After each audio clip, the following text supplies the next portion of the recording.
Once you've kind of accepted your duty and you recognize how important it is to take an evidential approach toward your faith, and you've started to train to prepare yourself to do that, and you've learned how to investigate a case so you can make the case later, at some point, it's now time to make the case.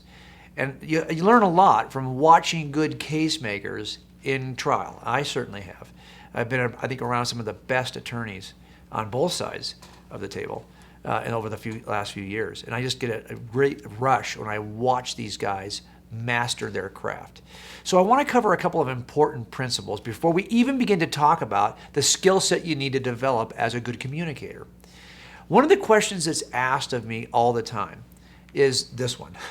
Jim, tell me, where is it that you kind of win your cases? What is the most important part of this jury process that you go through in order to win a case? You've been involved in a lot, you've watched a lot. Where do you win the case?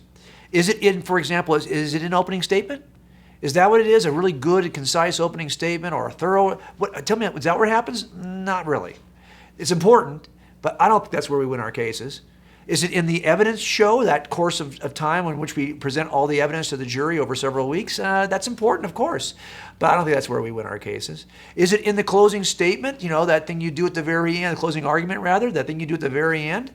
Is that where you win the case? Those are important too. Those would be very dramatic. But I don't think that's where we win our cases either.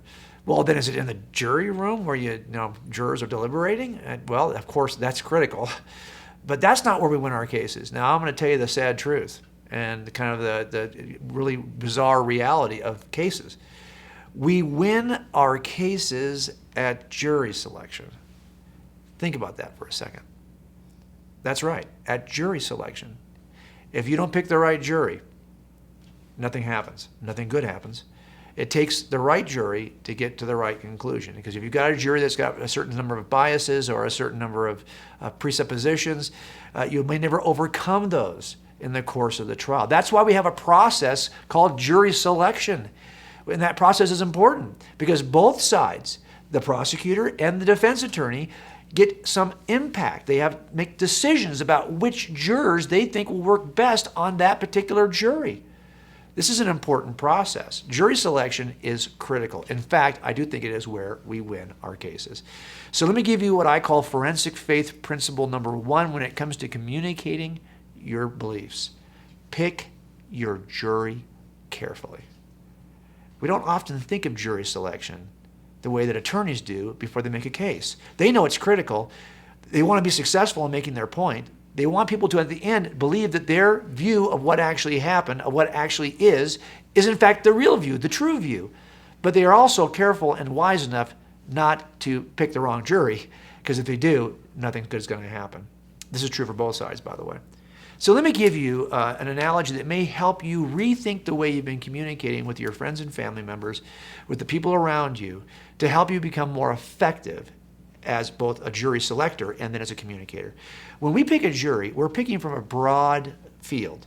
We'll fill a room with potential jurors. Not everyone's going to get selected. Maybe we'll pick 12 for the box, another 4 alternates. So in this whole room of dozens and dozens of potential jurors, we're only going to select 16. We're going to be asking questions. That voir dire process in which we ask the jurors questions individually. Sometimes we'll use surveys to get more information about each juror, and then both attorneys will be looking at this information to select which 16 are actually going to make it on the jury. Well, they're dividing that room. If you think about it, that room, when they start, is filled with 2 different kinds of groups. And it's important to understand that it is filled with groups in 2 categories. Let me illustrate it for you here. We have people in the room who are, for the most part, pro-prosecution. Maybe they've had a good experience with police officers. Maybe they had a good experience with attorneys. Maybe they just like those kinds of shows. Whatever reason, they, for the most part, trust prosecutors and cops, and they're basically pro-prosecution. We also have people in the room, though, who would say they're pro-defendant. Maybe they've had a bad experience with the police, a bad experience with the prosecutor. For whatever reason, they are more inclined to side with the defense attorney. Okay, great. That's what we're starting with. It turns out in these 2 large groups, though, those groups can be divided in half. Again, let's do that. Now, if you look at this, you can see that we have really 4 groups in 2 major categories. So in the group of people in this, what I call bias continuum, those folks who are pro-prosecution are divided into 2 groups. Some in group 1 are so pro-prosecution that no matter what happens, they will always agree with the cops who are testifying and the prosecutor who is making the case. Okay. In group 2, I have people who are pro-prosecution, but they're open. They will do the right thing. Although they might be inclined toward the prosecution, they will assess the evidence fairly and make the right choice. In group 3, I've got people who are pro-defense, but they're also open-minded and fair, and they will follow the evidence where it leads. They'll make the right choice, they'll make the right decision, because they're not so biased that they would decide against you without reason. And in group 4, we have people who are so pro-defense that they are unflinching. They will never side with the prosecutor, no matter what evidence is presented. Now, you might look at this group of 4 potential kinds of jurors and think, well, what are we doing here when we're selecting a jury? Well, you already know. We are trying to eliminate the people in groups 1 and 4.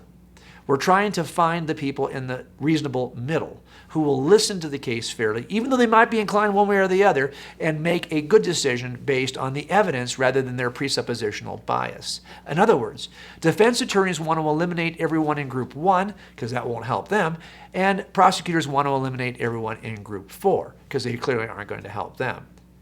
Now, that's how we select jurors. And by the way, both sides do this. Both sides are equally engaged in this process, equally interested in eliminating the edges. Now, if we turn the corner and apply this kind of thinking to how we typically share the gospel, I think it's helpful. Because that bias continuum, I would say when it comes to our hearers, the people who are going to hear our case for Christianity, we have what I would call an openness continuum. Who is open to hearing the message we have to offer? Again, the entire broad jury pool is divided into 2 groups, those who are Christians and those who are not. And of course, we're speaking to all kinds of people. We're going to encounter people in our daily life that are in both of those groups. And just like in our jury selection, those 2 groups can be divided into 4 subsets. In group 1 are those people who are so convinced that Christianity is true that you have the body of Jesus in front of them, they would say, I don't care. No evidence could persuade me otherwise. I am committed as a Christian. I was raised that way, whatever. I am not going to move on my position. They are committed Christians. They don't even need any evidence. They've never required it. They don't want to talk about it. They just know they're in. Fine. Then you have people in group 2, people who are believers, but they have some open questions. Maybe even have some doubts. They still would call themselves believers, but they've got some issues. Some questions need to be resolved. Then in group 3, we have non-believers who, like group 2, have some open questions. They would say they're not believers, but they're open a little bit because they've got some questions they need answering. And then we have group 4, people who are so committed to their atheist worldview, you might even say they are anti-theists.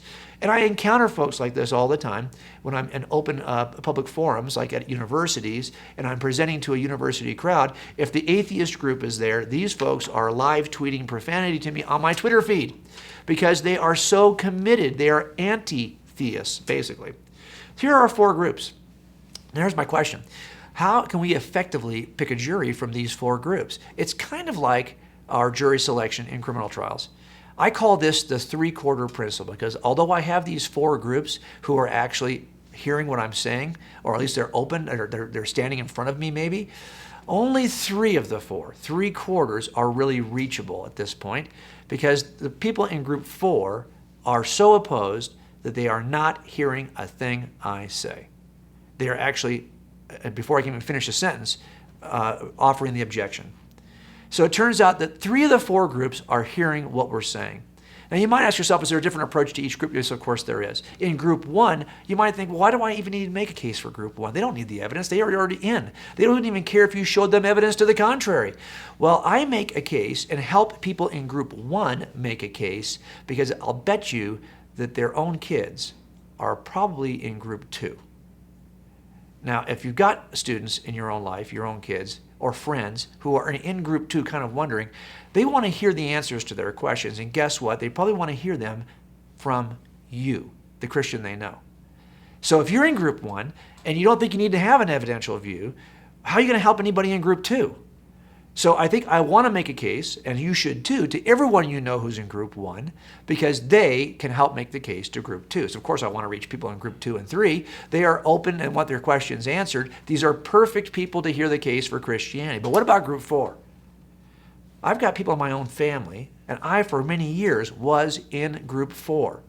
I was not willing to listen to my Christian friends. In fact, I would mock them in front of my other friends.